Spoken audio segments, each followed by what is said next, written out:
G Met, how's that, man? Brand new song. You met. It's awesome. I was Yeah, rocking out on the intro. hell yeah, dude. Well, I cooked on that for several hours. I'd still change it, but I dig it. But how you doing, brother? Good. Good. Good. A little bit of a slower week, I'd say, but Yeah, still stuff to look at, still right stuff on. to Well, play. it's good to see you again, man. And welcome to everybody out there. Thanks for joining us today on the stream. To Heavy Metal Crime. Lots of stuff been happening out there in the spaces. Actually, um, there was the Solana ecosystem call came back. I don't know if you caught that. I Uh, did not see it. I yeah, it did was not. run by the Soul Brothers. Well, it actually happened at the exact same time as the last Med LP Army community call. So Mm, brilliant and cheers. But there was actually a shout out during that of the Meteora, the new terminal that they got, the new UI. So that was kind of cool. Um, and let's see, there was also some other like uh, cool stuff that got put out there on the ecosystem call. Just showing this right here, hmm this sick pendant out there made that you could get from Solana Spaces. Um, it's like custom made by this silversmith by KRZ. This dude is so awesome, and he's actually the one who made this. Let's see if I could get it where you guys can see it. This Oh yeah, I custom, see that. yeah, pendant. Well, this is a Meteora one. He made a bunch for the Jupiter folks, but it was totally sick. So That you is guys sick. go check that stuff out. It's limited edition roll on that, but it's like some really badass art um, out there that I thought was pretty cool. Yeah, But yeah, anyway, what's going on, Hector? Always good to see you, dude. And Photon, Photon Magic, Garav. what's going on, guys? What's up, guys?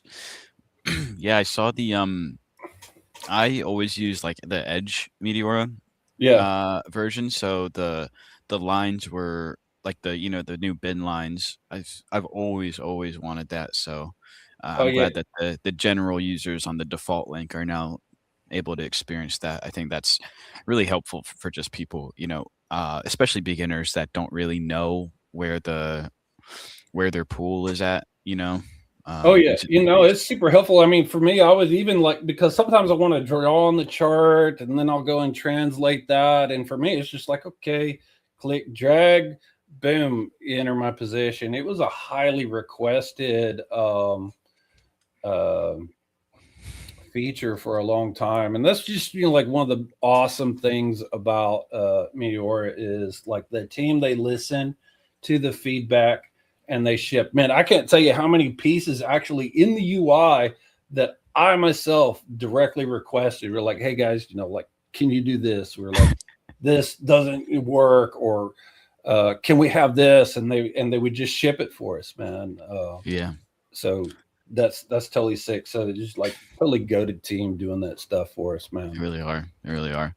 Yeah, I'm sure so many other people had the same idea, but the bin lines, that was like I had that idea from like a year and a half ago when I first started using it. I was like, that would be awesome, but I'm sure, other people kind of thought the same thing, but Yeah, hell yeah. Yeah. Well, it's a Sunday, man. So let me ask you, and new thing that we're trying here is what is the big crime of the week? What is the absolute mega rug out there? And you want me what to could, yeah. yeah. So yeah, doing the new segment, we're just gonna go over I I I guess this chart is crime that I'm looking at, but I think we could also kind of throw in any play that I assume a lot of people got wrecked on.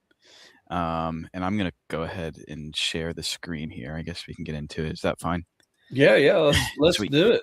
sweet. Okay. Let's see here. It is the crime of the week. This week is going to be the 7 token, the 7 wonders. So, I'm sure you guys had seen this. It kind of fell into, and there's another one actually that I wanna pull up as well. But these are the tokens that I kinda classify as they have a big kind of news story. For example, I assume you guys kinda know the lore. If you don't, it's about 7 dogs that, escaped, like, the dog meat factory or something like that. But it turned out the whole story was, like, a lie. I was Mm, um, and so, just showing you guys kinda what happened here. And a lot of the kind of news story charts, they get a lot of attention, a lot of volume at first, and it's fine to play if you're able to get in on even this first kind of trough and bounce. Um, but as you can see, this thing ended up going very, very low. And I actually got wrecked on this, and I really hate to admit it because this is not something that I would usually like bid, but I saw so many people playing it, and um I honestly got like I didn't get FOMO, but I was like, I'm gonna see so many people posting P&Ls for this token. I'm just gonna play it for a little bit, and then I got out of range and took a pretty hefty loss on this one actually. oh man. Another another loss for the week, but yeah, as you can see, going 90% down on this would not have kept you safe, no matter what. Sometimes, unless you end up going super, super low, but that's just not usually feasible. Right. 90% is usually what I'm recommending to people, and, yeah, it just fell out. Not a strong bounce, not really any relief here for you to get out. And I'm also gonna show you guys, I'm sure some people in the chat played this one. Pixelization, I didn't play this, thankfully, because I didn't know this was gonna happen, but I had, kind of like a insight that this is something that was a possibility just because basically the White House Twitter account posted this picture, I believe, of Donald Trump, and, it's a White House tweet, so it gets a bunch of volume, a bunch of attention, but after, it's kind of like the thing even though 7 was a little bit different because this story was entirely made up, it's kind of the thing where it's a cool story at first, gets a lot of attention, but then you have to think, are people really gonna care about pixelization? Like, are people gonna care about this meme in, Yeah, 2 or 3 days from now? Which, as you can see, they I didn't. don't think anyone cares about this. Yeah, I lost $22 on that one. That was one I was like, I was messing with it, and then I was like, you know what? I noped out of it. Um, it was not worth it to me to lose a whole sack of money. But yeah, for real, Yeah. man. I Um, mhm. Oh, I was just gonna say, not to brag on this, but um, I actually on on 7, I actually made money. Oh, no. 28%, dude. It took a couple hours, but I got out pretty quickly, and I Here, let was me like, go back to I'll dip my toe back in, but then it just like it was going to shit, and so I said nope, nope, nope, and got out of that. So it looked like it was a good call because that Yeah. was some crime. Oh, yeah. I don't know if this was, like I guess the crime here is that it was just kind of like a LARP story, it wasn't actually real. I'm not sure if insiders were actually unloading or if people just realized it was a fake story, so everyone sold, but regardless, that is Yeah, no, for real. I mean, and that's the thing is like as soon as you hear it's like, oh, the story's fake, or even like if someone deleted a tweet, man, that's whenever you start seeing that big giant red candle. Yep, and then, Have a bad day. do you want me to go over just kind of some of the recent plays that I think don't look awful before we bring in our special guest, Yeah, or yeah, yeah. Let's do it. so I was looking at when I actually did a stream for the Meteora PH community, yesterday, and, I think, I think Sinagster actually was playing this one. He called it out to me, and I set up a pool. I didn't really get much action on this. I set up a pool like probably like right here, and got like a little bit in fees, but just kept going up. If you manage to chase this chart up, I think it would have done pretty well. I don't. Here, let me make sure this is actually what the chart looks like. Oh no, it's not. Okay, that's a good thing I refreshed. So if you're able to chase this up, this is not something I actually don't know what the meme is, but I like the aesthetic somewhat. I know that's not like really concrete, but in terms of the volume, in terms of the price action, if you were in this, it probably would have done well. Not saying to enter it right now, but this doesn't look bad. If you guys can see the difference between 7 and Pixel, you see how these are really early tokens that end up running to like 1.4 mil. This went super high. This went to 4 mil. These this token, it goes to 400k, comes down, consolidates, and then runs back up. I tend to like these plays a little bit more. And also Lost is kind of pump, like I don't know if you guys have been seeing the copy pasta on Twitter about pump fun ruin my life. Kind of like the old copy pasta of last cycle where it was like, that's it, I'm done. I'm never just depositing another $5,000. You remember that one? Yeah. So I didn't mind this one. I didn't get too much exposure. I actually haven't been. If I was on my computer the past 2 days all day, I definitely would have been chasing these up with positions because I don't mind them at all, and I don't think they would rug to zero in a day. Obviously, always possible, but I think the odds on those are a little bit better. So that's all I got. White whale. This is actually interesting. This is the last thing I'll bring up before we move on. I don't know if you guys saw this, but White Whale locked like half of his supply or something for like 6 years. Or I don't even know how long it was. Whenever Wow. that people just started absolutely unloading. Don't know why, but you can see this is just abnormal, absurd volume here. And I ended up setting up a pool here. I went wider on this. I mean, I went tighter on this than I usually do. Like I didn't go minus 90% on this just because I didn't think it was going to rug to 1 mil. I thought it's obviously very volatile during this. It went from 26 mil down to 7 mil, but I opened a pool like around 14 mil, I think down to 6 mil, like a 60% range, and just went actually all spot here, which I also don't normally do, but I just loved all of the volume coming in. I thought the fee generation was good, and I just got out for like a 1 sol win on this one. So Nice. Yeah, I remember this one being touted as, like, oh, this is the long term runner and what have you. And it was for a while. It ran for a good long while. Uh, of course, people were talking about it like it was, like forever, which is something that's important to note. It's like nothing's forever. I remember LPing Uranus for months, and that's there's so many jokes in that one, but I made so much soul off of that until I didn't. Right, and it went to crap. But I still profited and got out of there, and so it was all good. But yeah, that I think something here that it's important to mention. We don't mention this enough. Is ULP and you have a strategy and you're looking at, it's like I'm looking at this market cap or that market cap, or this is what I'm looking for. The market's always changing and you have to adapt. Like right now, 200k market cap is like what just a couple months ago, maybe a 2 million was, right? Or something like that. And things change. Sometimes things might rug faster or in a different way. And so, as an LPer, you have to learn how to adapt, because doing the same strategy it doesn't always apply. Yep. But anyway, I think, did you have anything else you wanted to add to this?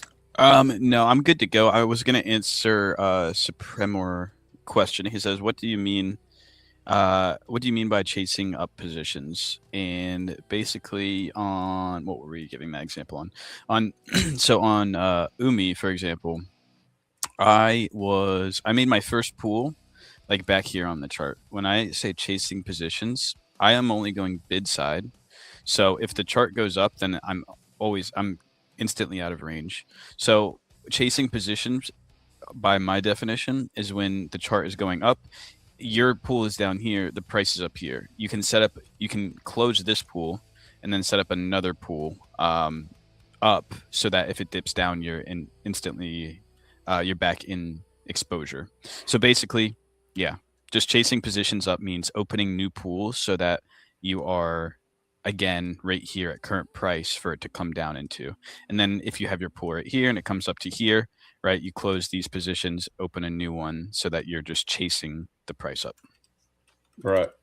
Okay, cool. Well, guys, I we have a very special guest this week. And we're gonna bring him up. Um, excuse me.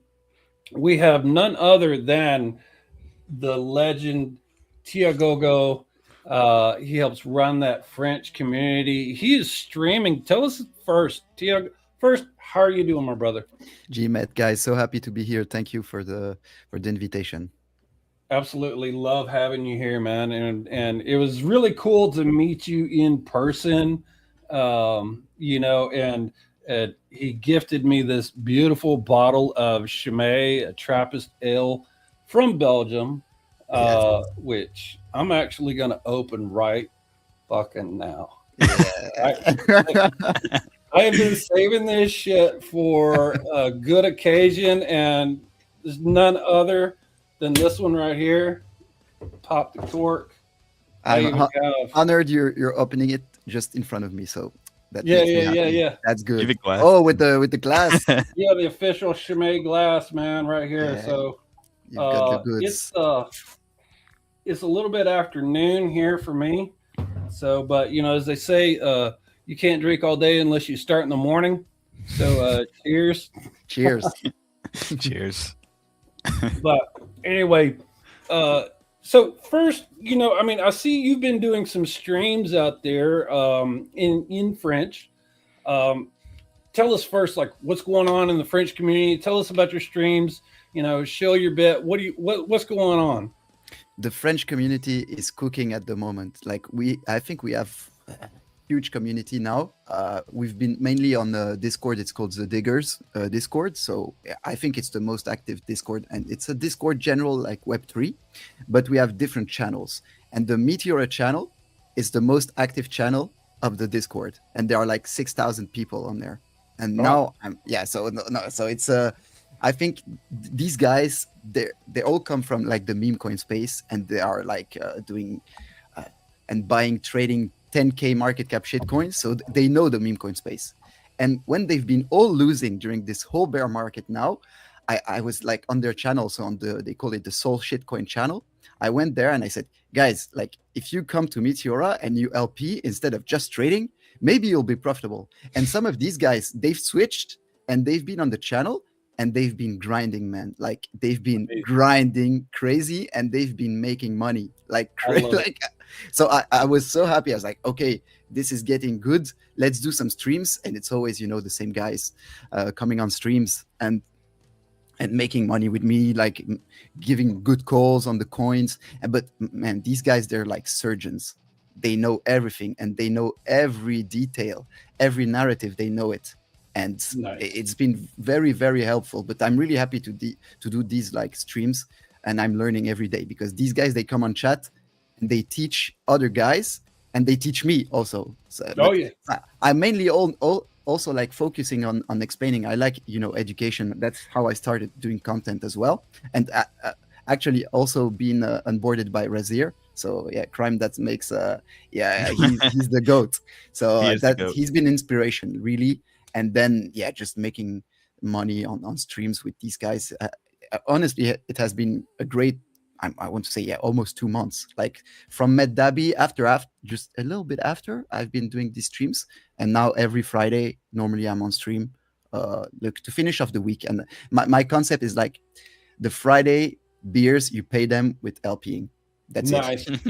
I love it. I love it. I love it. So and people can catch that on your X or the official Meteora French. Yeah, exactly. So I'm streaming on my YouTube channel as well, my X and my my Meteora France. Well, I say my Meteora. We're running the account on with 3 people. So now also on the Meteora France. What is your YouTube channel?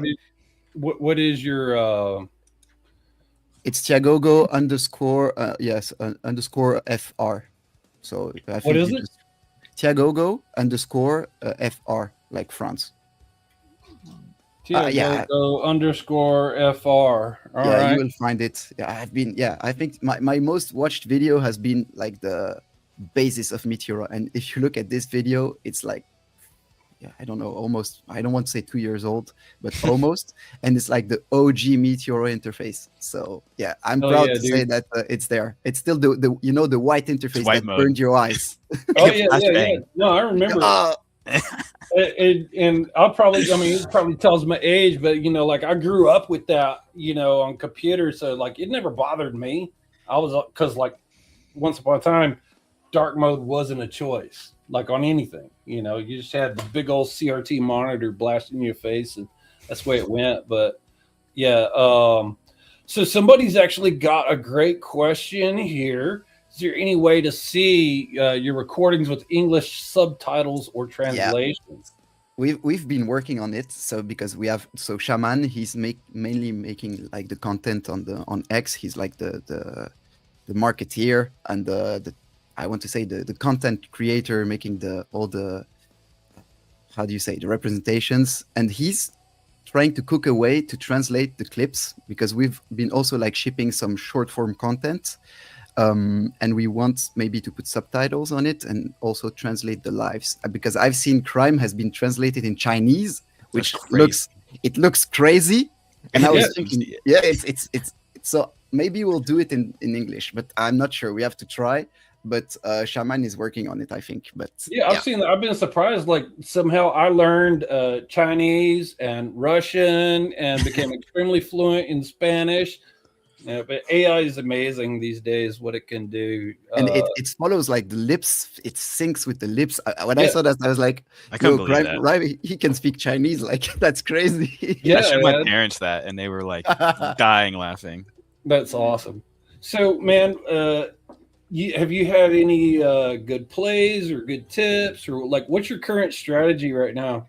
So my current strategy, I want to say maybe the one I use the most is very similar to the Evil Panda strategy. So, I think since MedDabby, it has been the strategy that was working for me, just playing very wide. I'm always the wide guy. I always open minimum 90%, and usually works for me. So, a big dump and then recovering a little bit of a rebound, and then you end up in profits. Recently, it's the meta is changing like every month, and now March has been drier than January, February, which were really, really good months actually. Oh yeah. But I think something that's been playing also in the French community last 2 weeks has been more quick in and out plays. So quick in and out plays, but also like using spot strategy, classic, soul only, not buying any token, and just staying for 5 minutes, but then you really have to find the volume play. So you really find the place where the volume is there. And we've been using a tool also that a guy has developed just to find the good pools. And we pray every time that these plays happen that we have a 5% or a 10% pool, because we've been really, really sometimes frustrated by the 1% or the 2% pool when these volume plays on 100K shitters that are there, and you see that a guy has opened a 0.8 or a 1% pool. We're like, come on, man! Like, bro, you're killing me. Why do you like to lose money? Like, right?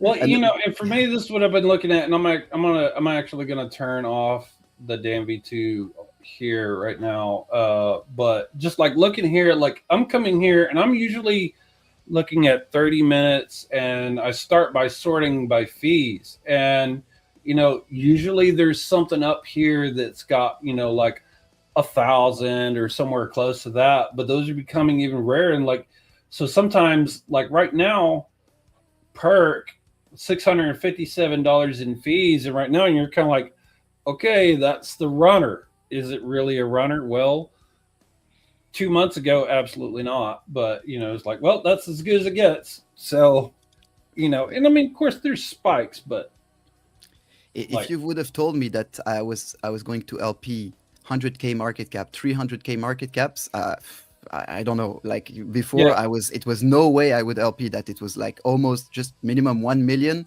or above. But now, right, yeah, it's a struggle. And like you said in the beginning of the stream, like the 200K now is the new 2 million. Maybe it's too much, but yeah, right. we have to really, really dig for the tokens. So it's really hard. Actually, also for new people, it's becoming a bit riskier. And that's why these high percentage base fee pools are so important, Oh because you yeah, don't lose money, and that counters the impermanent loss. And the people trying to undercut the fees, maybe otherwise, or they are bots, maybe opening the pools, or they just don't really understand. And that's why it's so important to explain to them that they should open only 5% or 10%. 10% pools are a cheat code. Like yeah.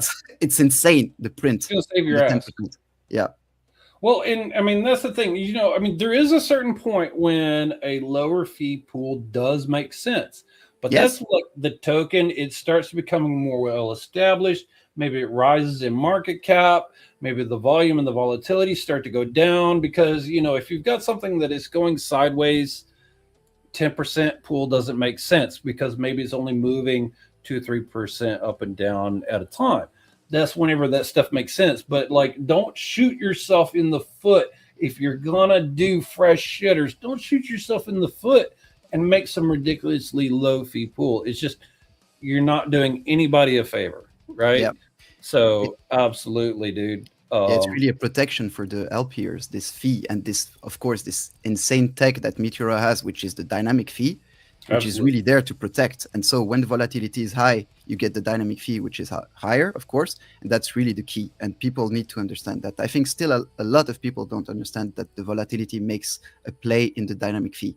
So, Yeah. but yeah, it'll come, I guess. But yeah, not. But also on bigger plays. But sometimes on, I think, crime. You mentioned it. I saw in your video that now some pools which are 300K shitters are getting 100K TVL, and you're Mhm. like, what is happening? So that's also been difficult sometimes to play, but because then you get diluted in liquidity in a 300K market cap meme coin that goes to zero. Well, less easier because of the liquidity that's there, but it's been hectic this month. March has been hard actually, but I mean, if you can now make money and be profitable in March, it means you have some skills. That's my opinion. But then you can, in any euphoric market, any easier market with bigger volume, I think that's well, you'll be successful.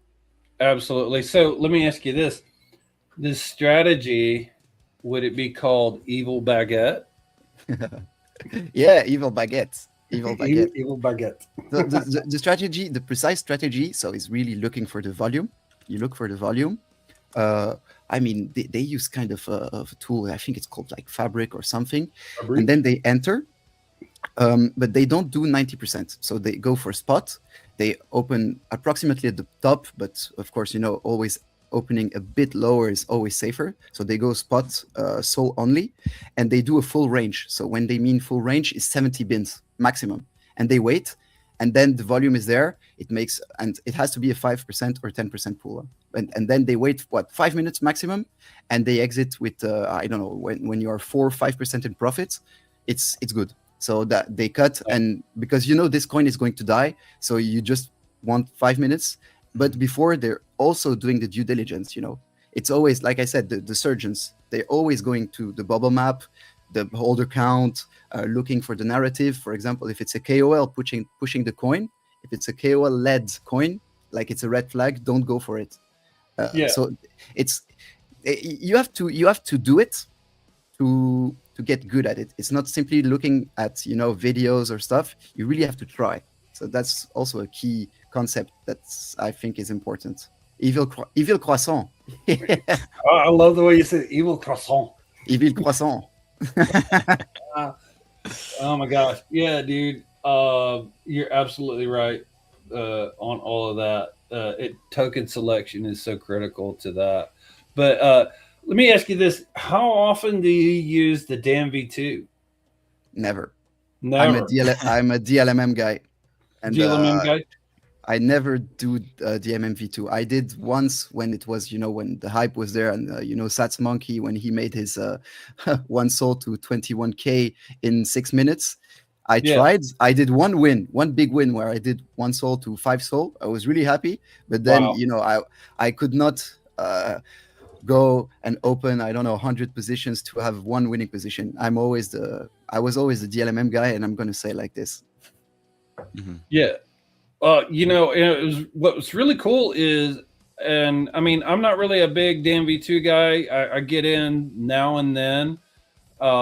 There was actually, let's see if I can find it. Somebody made an absolutely based play.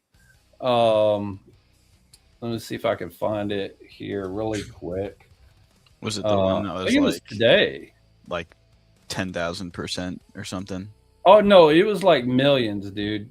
Oh, okay. I saw it was- something with it crazy. Yeah, Yeah, let me just pull this up right here. So Here we go. I have like a hot take with these. I think that like people hit these crazy percentages, but if they used a little bit more like money, I don't think that they would get the same returns because like there's not enough volume coming in for someone to hit, like a 10,000% on like a one soul position. Like it has to be like 0.01 or something for them to get that much. It seems. Right. Yeah. See, so yeah, I found it. Let me just drop this here on the screen. Um this is absolutely fucking bananas, dude. 6 million. 6 million%. Like Yeah, that's the one I saw. Yeah, like what the dude fuck? barely put anything in and he just walked away with fat bank. That's just It's so low that it doesn't even register how much soul he put in. It just yeah. says 0. Yeah, it's like he put in like 0.001 or something,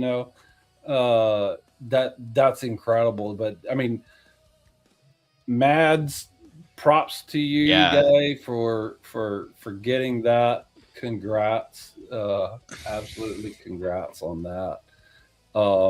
And I'll ask this. I'll put this up. Someone actually couldn't attend our chat, but had a question that they put out there on Twitter for us, and so I'll just go ahead and drop it up here on the screen, share on screen. What are some tips for looking out for picking a token to dam, or is it treated like you would with the DLMM?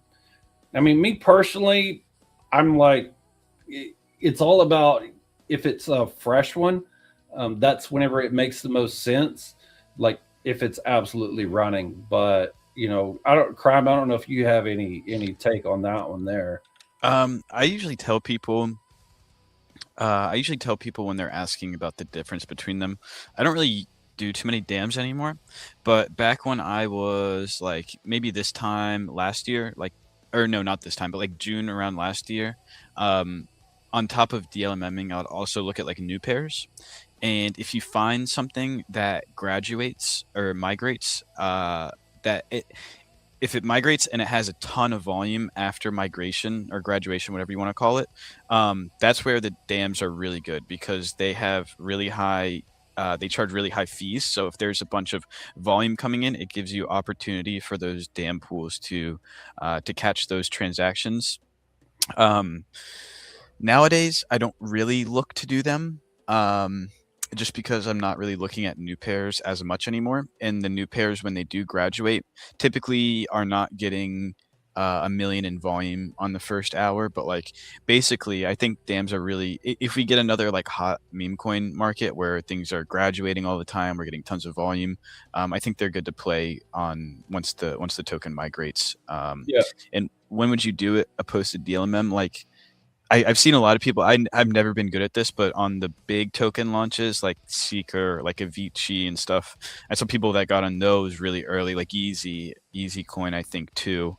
All of those like big launches, if you're able to get in the dam very, very early, I think that's when the best risk reward is at, opposed to DLMM.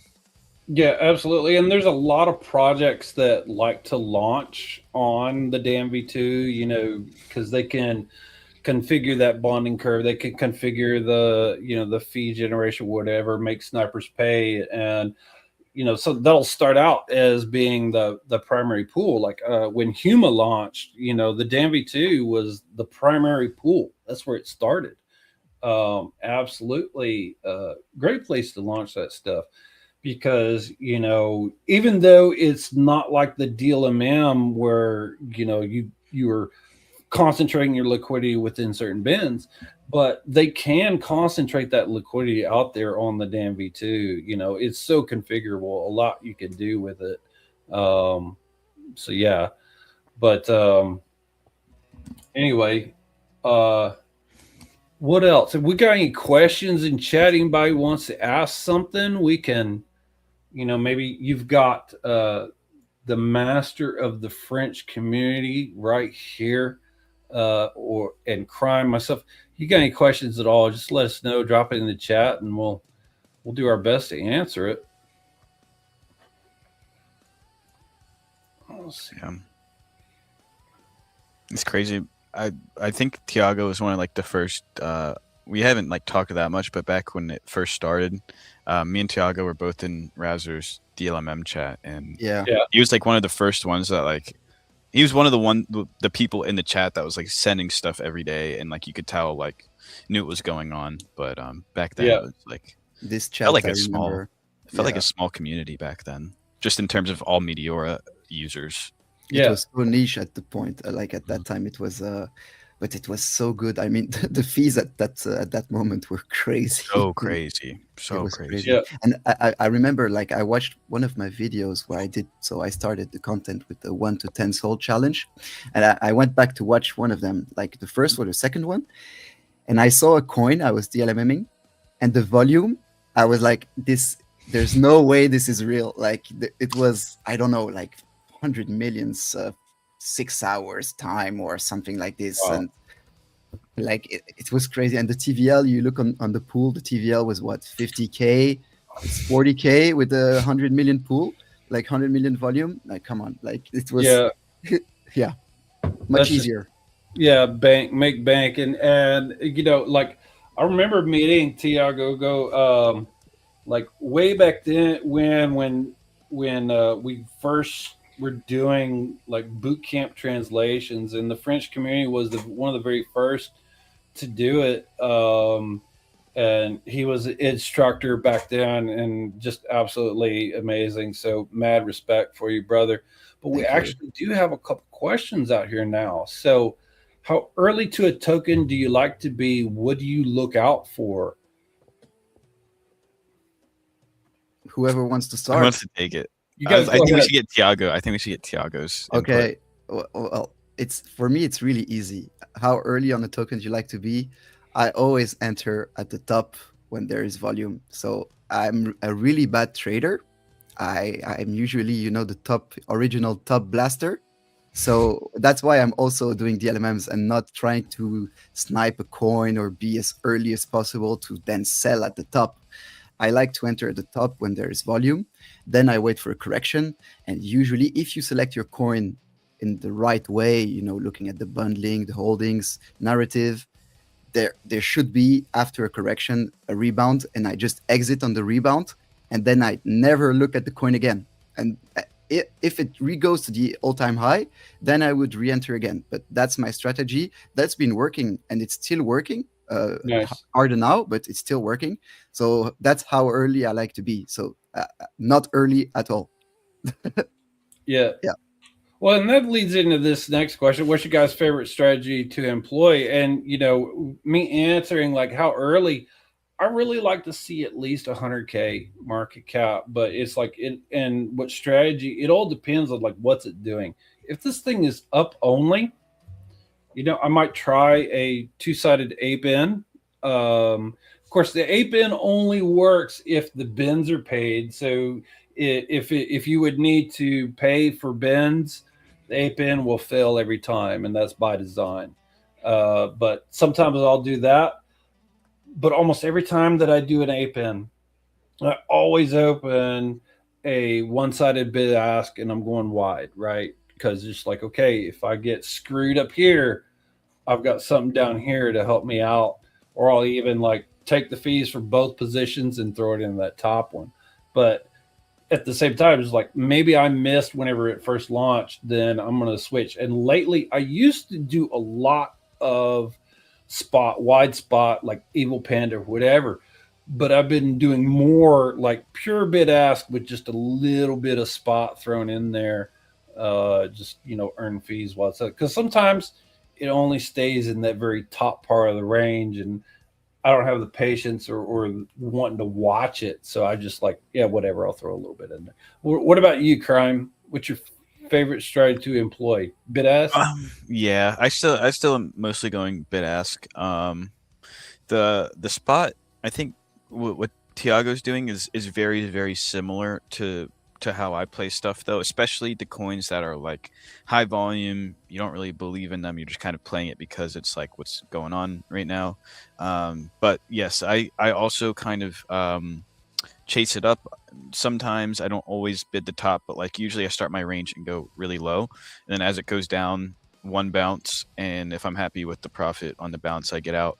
But yeah, mostly bid ask and some spot mixed in, but very wide as well.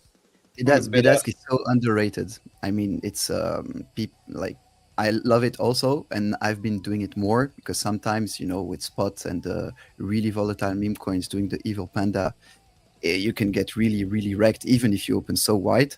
But doing the bid ask really, really counters the impermanent loss more, and usually is always a good idea. So when I see a coin that's a bit riskier for some reason, bundling is a bit higher or holder count is lower, I always say, okay, let's put a bid ask. Or otherwise, I do like you, Heavy. I put some base. I call it a base of spot. Like this, we can print in the top of the range still, and rest on bid ask. Like sometimes 30% spot, 70% bid ask. Or if I really want to do more, like 50% spot, 50% bid ask is also. But that's also it's increasing the risk. But I like pure bid ask also. It's great. It really depends on the risk profile you want to apply. Right. So yeah. I'm bid asking this beer right now. So yeah. Catching the bottom. Here's another question. What is your liquidity slippage for entering and withdrawing your position? I ask because zapping out fails from time to time. So liquidity slippage has nothing to do with the withdrawal at all. Liquidity slippage is only for whenever you're depositing. So it's, the idea is like, okay, you define your range, say 0 at the top and negative 80 at the bottom, whatever it is, it doesn't matter. You go and you click, okay, add liquidity, and the transaction is going through. That slippage is how much percentage, like, so if the price moves beyond whatever amount you've defined, the transaction will fail, right? And that's just to like prevent you from putting in liquidity here whenever the token rug down to here. So that's what that is. A lot of people like don't care, right? So like I'm just trying to get in bid ask because I want to eat that dump, right? And so I may set my liquidity slippage kind of high. I actually haven't checked in a while. Let's see what I actually have mine set to. I have mine set to 10% currently. I know people who go 50%. Some people do much less with that. But when it comes to zapping out, I want to say the swap slippage actually happens, is the setting that you're looking for. So you might increase the swap slippage setting on Meteora. And I wonder if I have an open position that I can. It's funny because I never saw that there was a zap out swap slippage, and I just saw it now, and I was wondering, my zap outs fail quite a lot, and it was at 0.4%. So now I'm going to increase it a bit. That's why. Yeah. Right. And yeah, I'm looking here at the zap out. I'm gonna go to the gear settings here. Yeah, zap out. Yes, zap out swap slippage. So the default is 0.4%. And so if you are having trouble getting that done, and I'll just show it on the screen here just to make it easier for everybody. Let's see. I think it's this one right here. Yeah. So this is the setting that we're talking about. You go up to the gear at the top, and you go to zap out. And so you can see here, this is where you're defining your swap slippage. So if you're having trouble landing on that, just make that change and see if that helps you out there. So yeah, it's cool. Let's see. Where are we at with the questions? I think we're like way behind. A little bit. Here. Where did they go? We have Crypto Jones next. Okay. Can we take a look at perk? I'd like to hear the panel slots process on a new token like that. You know, I saw perk earlier, and I saw in the chat people were like mega skim. I'm looking at the Twitter right now. The chart itself, I don't know. I'm probably not going to play it just because I haven't done the appropriate research yet. And it's kind of one of those charts that's like up only at this point. Well, top 10 holders hold 44%. That's not super ideal.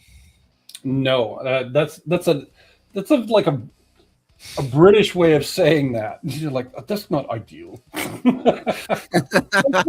that's like danger. Stay the hell out of that thing, man. Oh my gosh. So yeah, I mean, I will admit that I got into that one, and it looks like I made about $8 before I got the hell out, because I only did it for a couple minutes, and it was like, nope, this is too sketchy. So I jumped out of that one. Here's one that I think you answer a lot. Crime, you know, what you do with your out of range and already down bad. I think that one we've established is you just cut the loss. I'd like to hear Tia That's go. what I do. Yeah, I'd like to hear what he says too. What do you do? Yeah, so I try to avoid it, and I'm usually like, because I always do almost always 90% ranges. It's really rare that it goes out of range to the 90%, because yeah, if it's 90% out of range, well, it's a big chance it's a complete rug, you know. Yeah. So it's happened, and if it's a complete rug, I just cut the loss and I take it like a man. But it happens sometimes that I do not accept the loss. I'm like, no, come on. I take out the tokens and I put them in a huge bid ask to the top, like 1000%.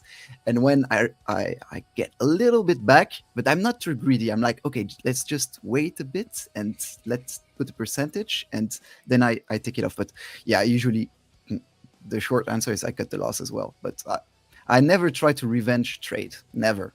Like, that's really the rule I set myself. Never try to revenge trade. Yeah, it's always a bad idea. And I mean, to me, it depends on what the token is. There's plenty of times whenever I'm like, just wait.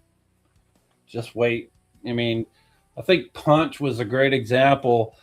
I sat down out of range for 3 days sweating that token.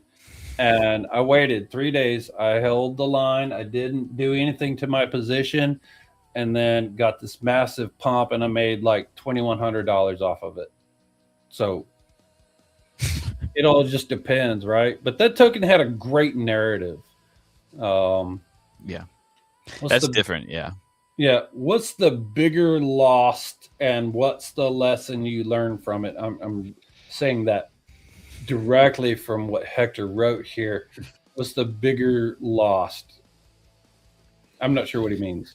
Yeah, I think your biggest loss ever. I think that's the question, maybe.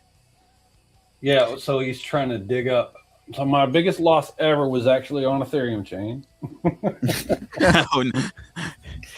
We're talking all-time biggest loss. I lost $35,000 on one token on Ethereum. So But yeah. I think. Sorry, Tiago, you want to go? No. Go ahead. I was still thinking. I have taken. I took a big loss on 7 recently. That was like 6.6 Solana, which is big for my wallet. That was a big loss. I think the biggest loss I've taken on this wallet was like 8 to 10 Sol. And one of them was on Kekius Maximus. I actually remember that. It was the Elon thing, and I was in it, and I think he changed his profile picture or something, and like instantly rugged, and I was like, Elon coins are like ruthless. yeah, Like really, now I'm avoiding completely the Elon coins. That's me too. Yeah. So I learned that lesson, and I just cut the loss and didn't play another Elon profile picture token. But it still happens. I still take pretty bad losses, to be honest, and you just have to try to minimize them as much as you can.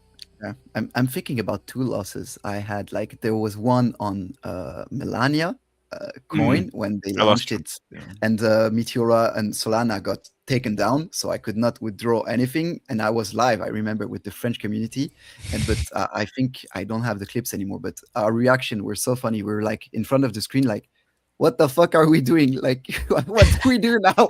We're in position. We can't withdraw. No one could withdraw. So that was a big loss, I think. But recently, I think I had a big loss. I don't even remember the coin. It was a 300, 200K market cap shit coin. And the dumbest idea was like, oh, I'm going to sleep on it and it's going to stay overnight. But this was 3 weeks ago. And that was the last time I did overnights. And I said, okay, now my rule is I'm never doing overnight again, because the coin dumped 80%. So it was, I think, a 10 Sol position, which was big. And I lost 8 Sol. So 80% loss. Bam, like this. And I said, okay, I'm not doing overnight anymore. But yeah, it was almost 1 week, 2 weeks of profits gone in one position, which is always so hard to take. It is. Yeah. It's more about, like, for me, always on this account, because I mean, we trade with decent amounts of money, but it's not like life-changing amounts of money, like losing 8 Sol or something. But when you're DLMMing and trying to grow a portfolio, it's about the time that you lose. Yeah, like, the effort. It's like 2 weeks of 40 different positions wiped out in one trade. Yeah. And like, it happens and it sucks and you just have to avoid it. But yeah, for me, it's always about like the time. I'm like, so much effort went into getting to this point and I wiped it out in one trade. So yeah. So here's another question. When the volume will tell you that you must buy the token in case where the token's still pumping or is not an option? I think he's talking about the autofill. Okay. When the volume will tell you that you need /must buy to token. Right. Oh, you're good. In case where this token's still pumping. I think most of our strategies do not involve really buying the token. So there's not really any scenario where I think we're buying the token. If it's telling you need to buy the token, it's probably because you have autofill enabled on Meteora. Anyone else want to try to decipher that one? I don't know what he meant. Maybe like when there's a good indication of volume, would you buy tokens? Just buy it? I understood it like this, but my answer would be I never buy tokens. I just enter with Solana. That's simple answer. I don't ever go out and directly buy a token. Now I will admit that I do use the ape-in feature sometimes. Like if I see something that it's pumping and I think it's only going up for a bit, I think it's going to get there, I'll do a small ape-in. I'm talking 2 or 3 Sol. Usually I'll do a 2-sided ape-in. And I'm not even looking for it to go all the way out of the range. I'll see it move up just a little bit. And I'm like, cool, close, exit, sell the rest, done. Maybe I'm only in there for a couple minutes, but it's like profit. That being said, sometimes it's like the moment I ape in is right when that chart turns right around and goes back down. It's like they knew. But buying token is like just so much more similar to trading, and I try to avoid it. And I think most of us, we use Meteora because we have a real edge with Meteora, and we try to avoid doing this buy low, sell high. And Yep. I'm really really shit at it. And so I every time I did it, I was losing money. So I'm not doing it anymore. Yeah. I think this gets answered a lot. How, when do you decide to close a position and take loss? I mean, for me, a lot of times it's just like, this is absolutely going to zero. It's like sub 50K. It's gone. Sometimes out of range is whenever I'll do it, or if I just like, I'm watching this and I was like, this is not going to bounce. Get out now. But I probably have more patience than the other two guys here, because I will hold shit sometimes, and it pays off sometimes. But again, a lot of it has to do with the narrative of like what's going on. But Tiago, feel free to go ahead and answer that too if you'd like. Yeah, so I'm always big range, so 90%. It's difficult to cut a loss in such a big range because it depends on the fees. Sometimes you can be like at minus 75%, but the fees are so good that you're not even down that bad. And I see like when I say not too down bad, it's minus 10%, but it's still crazy to me that the token can dump 75%, but then you're only down at 10% of loss. And I don't know. I always wait for the rebound. I always wait for the rebound for exiting, even if the rebound is bad. But because if the coin is selected right, there will be a rebound. And I always wait for this rebound to exit and minimize the loss. And when I see this rebound, and I use the indicators that are quite useful, the RSI, the Bollinger Bands also. And I also look now at KOLs selling or entering. I think some can give sometimes a good indication, but I always wait. And this usually minimizes my loss. But sometimes the rebound, even the Evil Panda indicators, gives a negative entry, a negative profit sometimes. But that's when the fees are not good enough. And maybe the coin was not selected right. So it's a hard question, but I don't have a number, when it reaches 20, 25%, I cut it. It's more also a bit of a feeling, and you get the feeling the more you DLMM. So that's Yeah. Well, and like here's how it says: do you cut a position if it drops quickly, even if it's in range of struggling with cutting losses early? And like you, back to what you were saying, there's usually at least some little bit of bounce, even on like the absolute, just like it's one clipping. Usually, there's just that small little bit of bounce, and it's the traders out there. They might be revenge trading or doing whatever, right? And if you've set up correctly, you ate a whole bunch of fees on the way down. If you're set up right, sometimes all you need is that one little bounce. Yeah. To get out. It's like this thing is obviously rugging, but there's a little bit of there's gonna be a tiny dead cut bounce, whatever you want to call it, that it may be all that you needed to get profit. And this is something that I think where a lot of people fail to execute the profit on that is they'll get greedy. They're like, oh, just a little bit more. Just a little bit more, just a little bit more. And then it's dead again. Yep. And then it's like, I could have had, 0.2 soul profit. And now I've got like -3 soul again. It's like, fuck. So don't get greedy. Small profits day by day, and you'll accumulate more than you can imagine. And just try to avoid the loss. And not DLMMing sometimes is the better option. Keeping your capital safe. So that's also something I'm trying to put myself more to. A day where I don't lose money, I celebrate it like a win day. Yeah. We'll see. So yeah, a lot of croissants and baguettes in chat today. It's ice. Can I put in on the losses, the cutting the losses real quick? Yeah. Um, I just saw this one. Do you cut a position if it drops quickly, even if it's range? Again, I'd agree with Tiago here. Like, I'm usually waiting for some sort of bounce, but there are cases, and then I think most of you guys know I usually just cut the loss when it goes out of range.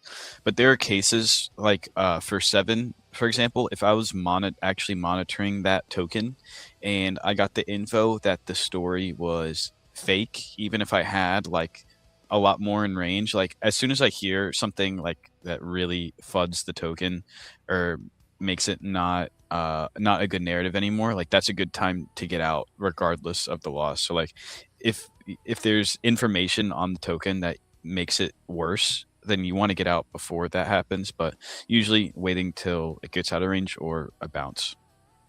Right. Yeah. Yeah, totally Um, agree.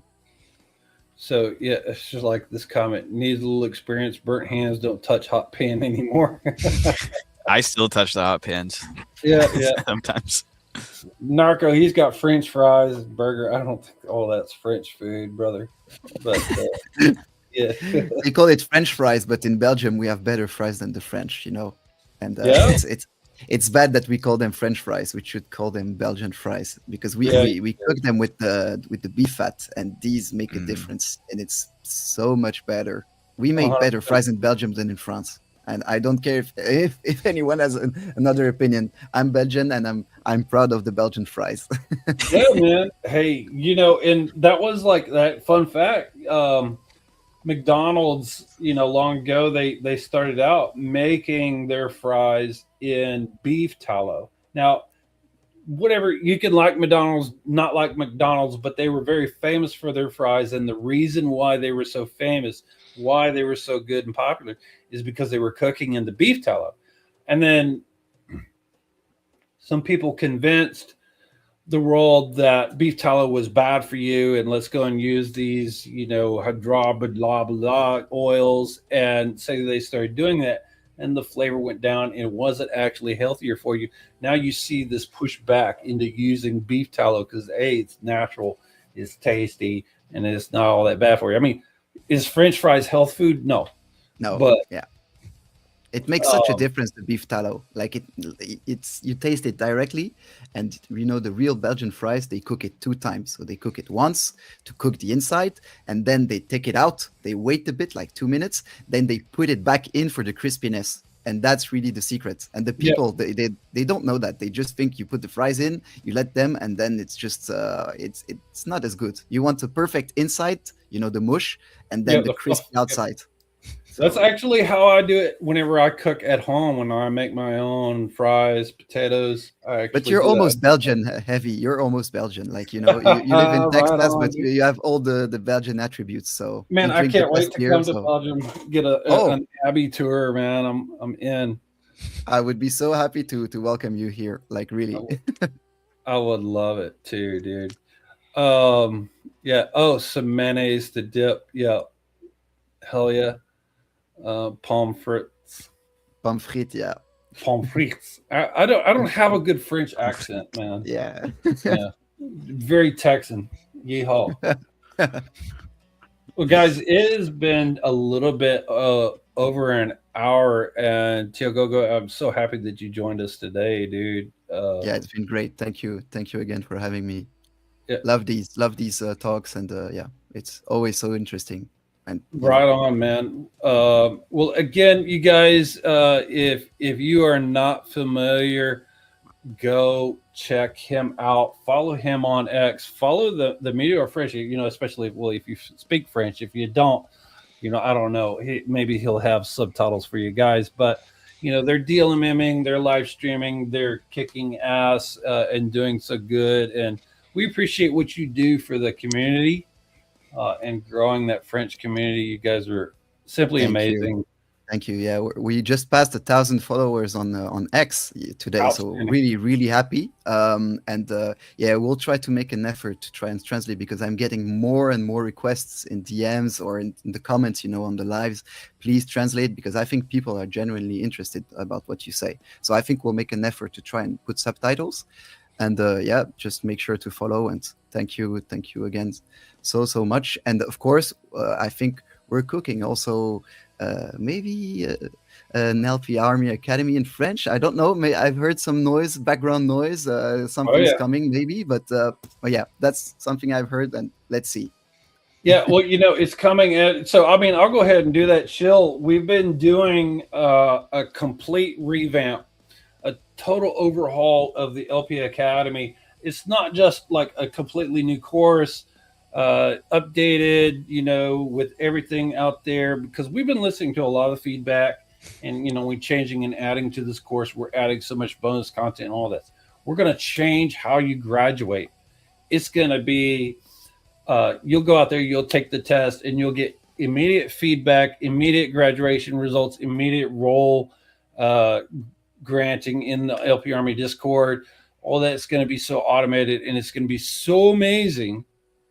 And like we're just shipping that, and as soon as that's done, man, we are going to be hitting out all of our regional units, translations, all of that. It's going to be really incredible. We're so close to getting that finished. Look at that. You got some tips so it's like LPing and cooking tips. Follow Tia Go.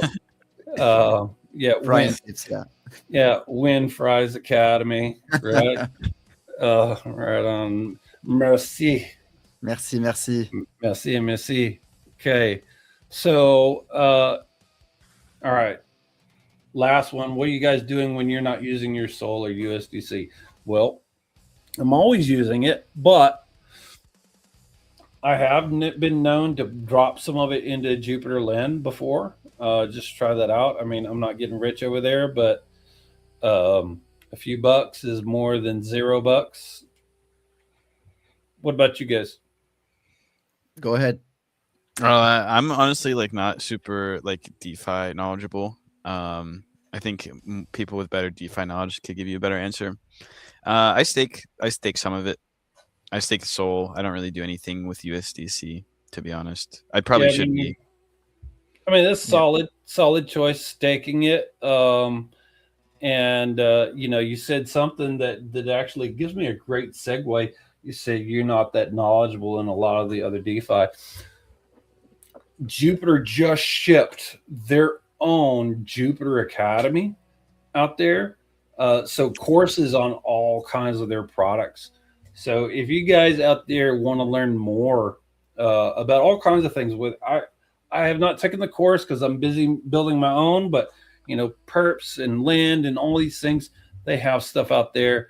You guys go and check out Jupiter Academy. So there's that, but yeah. Tiago? I do I keep a big part of my Sol for DLMMs, and because I want to big a bag of Sol to build this bag of Sol, because I believe in the future Sol will come back up, because I really believe in Solana. So I usually hold it, but some of it I also buy some big tokens or Bitcoin. So I do some DCA in Bitcoin on Meteora. Also do a lot of hype USDC. This pool has been really, really nice. The token, I think it's almost 0.3% daily. So this is great. But of course, the range is also quite concentrated, but it's been going great because I think Hyperliquid is also a big DeFi play that I love. Apart from that, it's mainly trading, but they have vaults also that give some nice returns. And I put some of my bag there, but not the biggest. But that's mainly what I do. I'm not a lending, borrowing kind of guy. I hate to then I borrow and then I have to give back the money in DeFi. I'm not this kind of guy. But mainly Meteora and some basic vaults on Hyperliquid. That's what I do. Wow. Any final thoughts, guys? Crime? You got anything else? Not really. I think we went over most of the things that happened this week. Yep. Some of the newer tokens, White Whale drama. I saw Punch kind of came back, but that's about it. Yep. That's all I got. Cool, man. Well, thank you again to Go for joining us today, being our guest and sharing your insights and all of that. And so next Sunday is Easter Sunday, so we're probably going to stream on Saturday instead. Probably about the same time, 5 p.m. UTC. Watch out for that. I am going to try and get a very, very big guest from Jupiter themselves. So watch out for that. Tune in. It should be cool, a good session. Appreciate, again, everybody in chat. Share with your friends, like, subscribe, all that good, fun stuff. And we will end the stream today with one of the songs off of my Met Dobby album. Hope you guys enjoy it. And again, thanks for joining us. And rock on. Thanks, Merci. Thiago. Bye, guys. Merci beaucoup. Merci beaucoup.